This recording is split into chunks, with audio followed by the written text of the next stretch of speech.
Bonsoir à tous. Merci d'être venus aussi nombreux. C'est intimidant. Pas l'habitude de parler. Ouais, merci d'être venu. Alors il y a deux solutions. Soit on joue au jeu des questions tout de suite, je crois que c'est le plus simple. On laisse dispatcher le micro. On va lancer le jeu des questions, c'est plus simple d'avoir votre avis et puis vos réactions. Ok. Vous entendez réagir pour l'instant sur un rapport, parce que c'est déjà la main,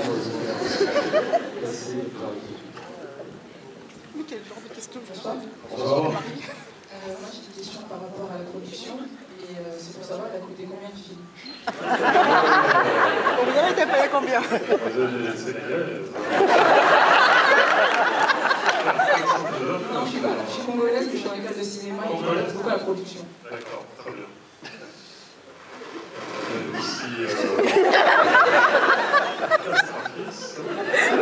Saint-Valentin.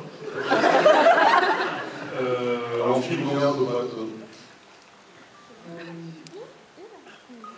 9, entre 9 et 11. 9 et 11. Pourquoi Parce que déjà il y a le cachet d'acteur. Cachet d'acteur. On parle de millions entre 9 et... Tu parles de cachet, t'es malade dans le système. Tu laisses en compte que c'est qu'il y avait des millions. C'est qu'on mette dans un corps. Alors c'est un film qui a coûté 7 millions. Voilà, 7 millions, c'est pas trop nous. Oh putain.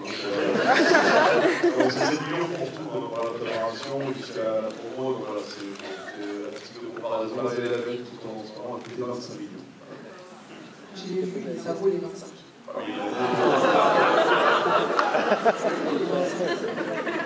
Moi, je vais vous laisser, là, c'est vraiment... C'est l'économie, quoi. Il a tourné où le film? Pardon? Il a été tourné où le film?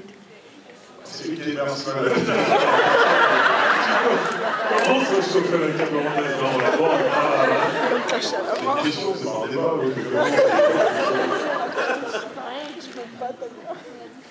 Voilà. J'ai une question de monsieur. le micro. J'en suis plus passé. Bonsoir. Bonsoir madame. Moi, c'est pour le jeu d'acteur et le dictateur. Je ne sais pas si vous êtes... Je sais que vous êtes inspiré de Mobutu. Vous en avez Et c'est des Congolais dans le sens où...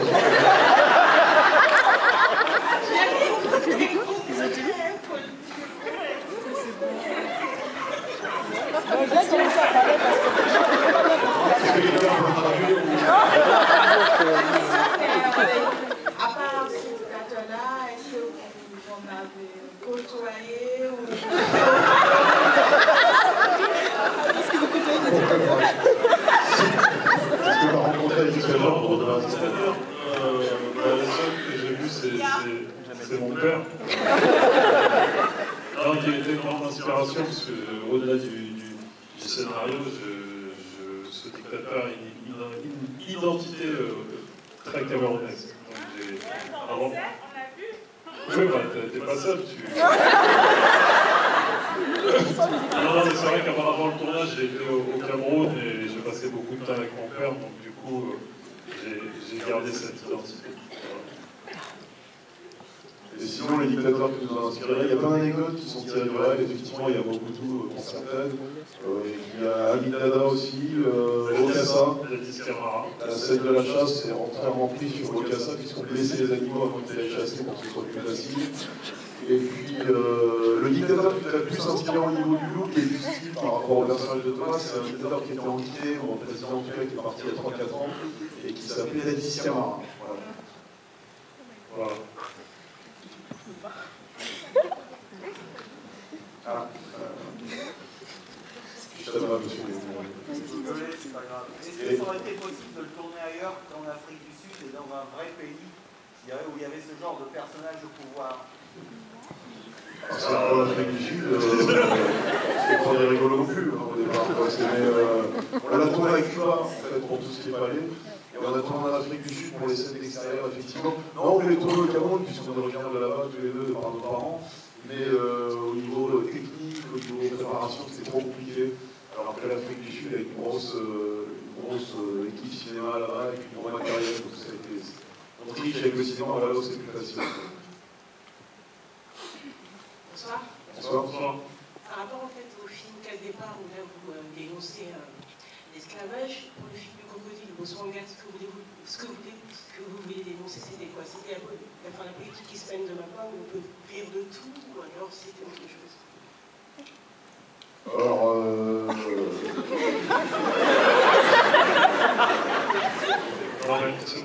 déjà, par rapport à la case départ, on n'a pas dénoncé l'esclavage dans le sens où il n'y a pas besoin de le dénoncer, l'esclavage. On l'a tous constaté, donc on s'est servi juste de cette période pour mieux parler de nous, c'était pas dénoncé, parce que bon, ça, ces choses-là, elles se sont passées, et puis voilà.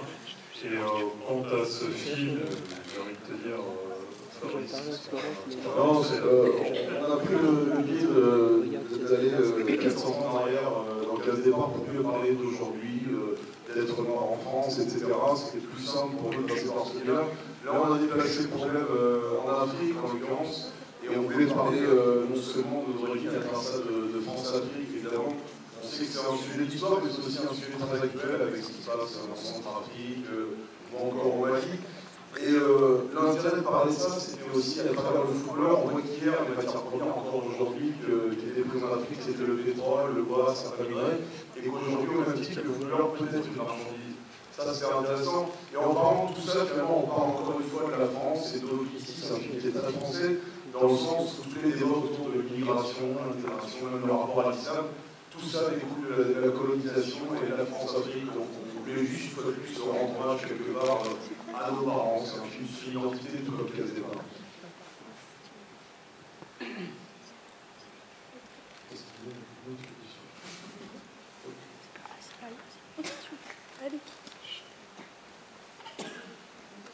Bon, Thomas me dit, c'est bon. Je voulais vous demander si... Je voulais vous demander si vraiment vous parlez un peu l'allemand, ou parce que c'est une langue que j'aime beaucoup. Si vous pouvez me donner 2-3 mots. Voilà. Bon, ça serait compliqué quand même. Tu parles allemand un peu? Hein? Tu parles allemand? Non, moi je parle guinéen.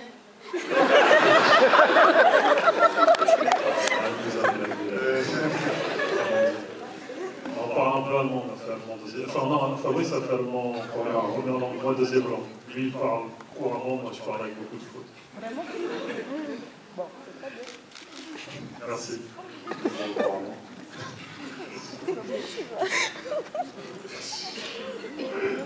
C'était ma minute de bonsoir. Bonsoir. Excuse-moi, j'ai pas entendu.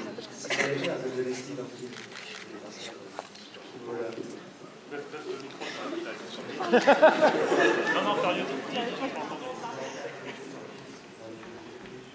Ah, le monsieur nous a demandé si on était à la place de Leslie, le jeune footballeur, quel pays on aurait choisi? Ah, c'est une bonne question. Moi, je suis tout heureux, donc je vais répondre. Non, mais quelque part, le film à ce niveau est assez juste, dans le sens où tu choisis souvent le pays dans lequel ton cœur bat, tu es plus proche. Donc forcément, pour beaucoup d'enfants nés ici, quand tu as grandi ici, tu l'as joué naturellement pour ton pays qui est la France. Après, tes origines t'en rappelleront toujours, mais c'est vrai que quand tu as évolué dans un pays, voilà, après, aller jouer aussi pour son pays d'origine, ça peut aussi se faire. C'est l'appel du cœur, hein. C'est l'hymne national qui te fait le plus vibrer, tu vois, je vais pour elle, et puis voilà. Mais généralement, quand tu viens ici, tu ne vas pas t'inventer une vie dans un pays que tu ne connais pas, en définitive. Sauf si tu n'as pas du boulot. Ça se passe de moins en moins maintenant, il y a trop de bons joueurs partout, on va dire. On verra la Coupe du Monde. Oui, madame, on écoute. François. Vous pouvez rapprocher un peu le micro de votre bouche. Je voudrais savoir si ce film a une temps qui sort en France, ce sort dans d'autres pays d'Afrique ou d'autres pays du monde. Quel accueil Merci, madame. Excellent, c'est pas de question.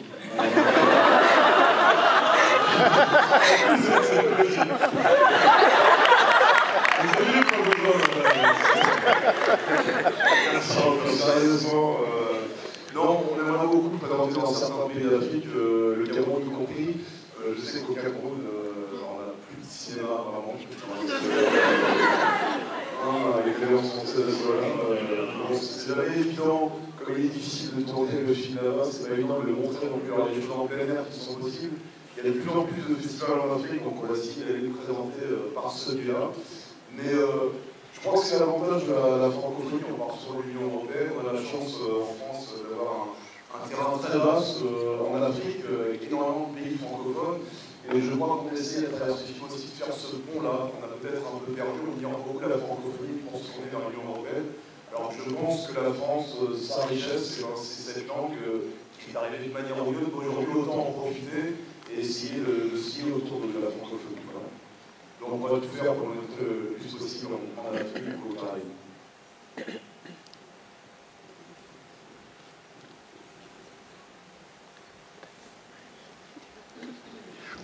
Bonsoir. Bonsoir. Bonsoir. Je suis collègue de film. Une question. L'article 16 avait fait un article dans Nouvelle Obs. Il était assez critique envers le film et tout, c'était des clichés, qu'est-ce que vous en pensez?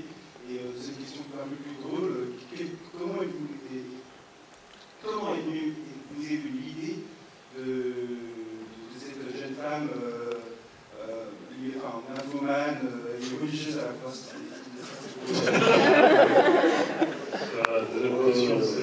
Alors, Patrick Cosès, je le connais effectivement, qui est le responsable des associations noires en France, a trouvé ce film, trouvé que le film était assez cliché, il y a beaucoup de clichés. Moi, ce que je dis souvent concernant la comédie est forcément une caricature. On a 1h30 pour traiter de sujets, alors non, je dis traiter des sujets qui en trouvent des forces, des choses un peu plus importantes. En l'occurrence, comme on a dit, tu fais bienvenue chez les ch'tis. N'importe quel ch'ti te dira que c'est juste, on est là pour rigoler. Donc si tu n'épargnes pas les choses de manière un peu grossière, c'est trop vaste, c'est trop précis, et ce n'est plus une comédie. Mais dès qu'évidemment on touche à des choses comme les Noirs ou l'Afrique, c'est toujours très tendu et on a l'impression qu'on ne peut pas y aller. Nous on a parlé des gens qu'on aime, c'est-à-dire nos frères, nos sœurs, nos parents, et ce sont des clichés, je dirais, qu'on prend avec gentillesse, avec l'envie de rire de nous-mêmes, ça s'appelle l'autodérision. Mais M. Lozès, apparemment, on est dénué pour ces sujets-là, comme beaucoup de gens dans les associations. Mais une comédie est toujours une caricature, et là, c'est plus une satire politique qu'on a cherché à faire. C'est vrai que pour le coup, on ne va pas toujours dans les... Enfin, si, on est toujours dans la comédie, et c'est vrai qu'en toile de fond, on a souvent des sujets, en tout cas des thématiques sérieuses, et c'est pour nous plus fort de rire avec ça que de prendre des lieux communs. Et c'est vrai que souvent... Ces personnes, ou des fois des personnes un peu des fois mal intentionnées, si on faisait des films sans aucun intérêt, sans aucun message, ils nous reprocheraient d'avoir les moyens de faire des films et de ne rien dire, entre guillemets. Donc c'est un peu le chat qui se mord la queue. Mais on s'en fout, ça ne nous empêche pas d'avancer, de faire ce qu'on a à faire. Et, tu vois, en réaction, on était derrière la salle, on entend les gens rire. Pour nous, c'est la meilleure des récompenses. Le personnage de la religieuse un peu discutable. Non, on trouvait ça amusant de prendre cette carte qui séduit avec ça. Je me rappelle toi qui avais cette idée. On trouvait ça amusant de mettre en scène un personnage qui séduit à travers la religion, parce que la religion, souvent, le sexe, c'est pas bon ménage, et là, on trouvait l'opposition assez séduisante. La fille est plutôt jolie, donc ça fonctionne assez bien. Ce côté angélique pour être finalement le diable. Voilà. 06, tu veux. Pour être vraiment engagé, on a la même chose, finalement. Hélène Cube, ça s'appelle. Très jolie actrice, on verra, à mon avis, très souvent. Bonsoir. Bonsoir. Bonsoir.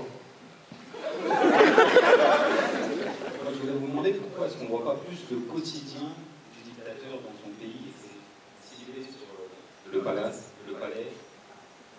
Par exemple, on voit un moment sortir du palais, ça s'arrête, on retourne à la maison du personnage du ministre, et il y a plein d'anecdotes qu'on pourrait raconter sur le quotidien des gens qui subissent ce genre de dictature. Oui, ça c'est vrai, mais pour le coup, comme l'a un peu dit aussi Fabrice, c'est vrai que il faut essayer de synthétiser, il faut essayer de raconter une histoire.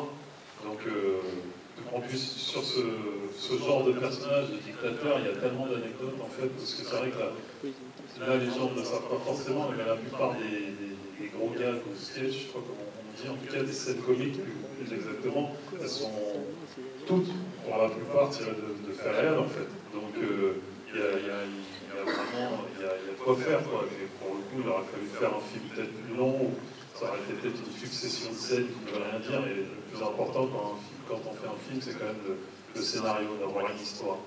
Donc c'est essentiellement pour ça, je pense. Un dictateur, c'est un personnage qui est fondamentalement dangereux. Comme tu vois, il y a eu le film de Sacha Baron Cohen sur un dictateur précédemment. Il a été dans le loufoque absolu. C'est-à-dire que lui, c'est vraiment la grosse comédie. Donc c'est plus simple de le traiter comme ça. Nous, on essaie d'être toujours très proche de la réalité, mais d'être toujours une comédie. Si on commence à voir le dictateur avec sa population, etc., c'est beaucoup plus difficile d'être drôle parce qu'on est dans quelque chose d'assez violent finalement et qu'on ne peut pas se le permettre pour un film qui est censé faire rire d'abord. Donc on a préféré rester dans un rapport entre nos deux personnages qui est aussi un parti pris. Voilà.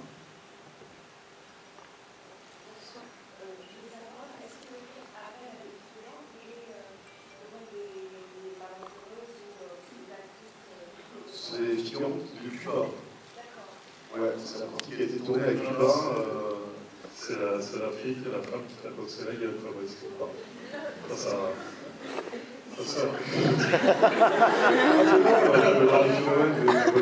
On peut l'applaudir, c'est la dame qui me tape sur la figure.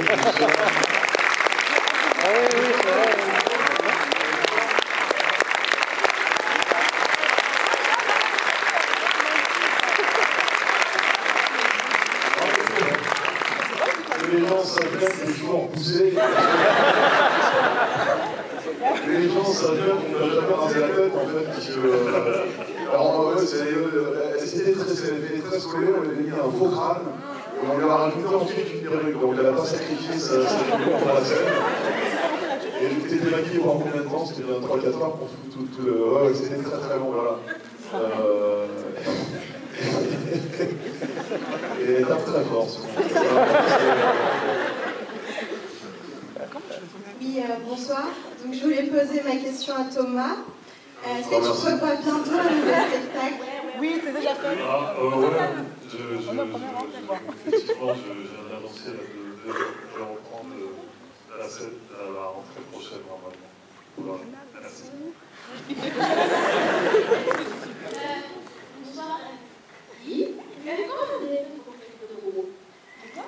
Comment j'ai fait pour créer quoi? Ah, de Bobo. Ah, c'est la magie du cinéma, c'est le sourire en fait. Savoir comment on a fait les scènes à deux. C'est un système, je ne sais pas comment ça s'appelle d'ailleurs ce système Non, c'est de la superposition d'images. En fait, Thomas a joué les deux rôles, comme tu peux remarquer en fait. Un premier rôle du Thomas tel que tu vois là, ensuite il a mis un dentier, il a fait ce rôle particulièrement ridicule. En fait, tu tournes une première scène avec Thomas, et ensuite il s'en va, tu tournes une deuxième avec le deuxième Thomas, et après tu fais une superposition d'images avec des effets spéciaux et tu as les deux en même temps. Donc on tournait à chaque fois 2 fois la scène.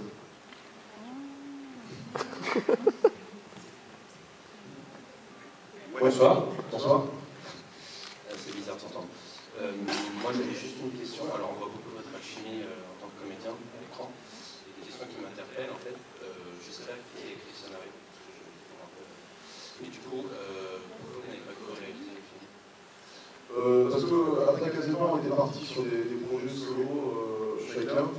Et on ne voulait pas au départ repartir tout de suite après Classe Départ avec une aventure similaire.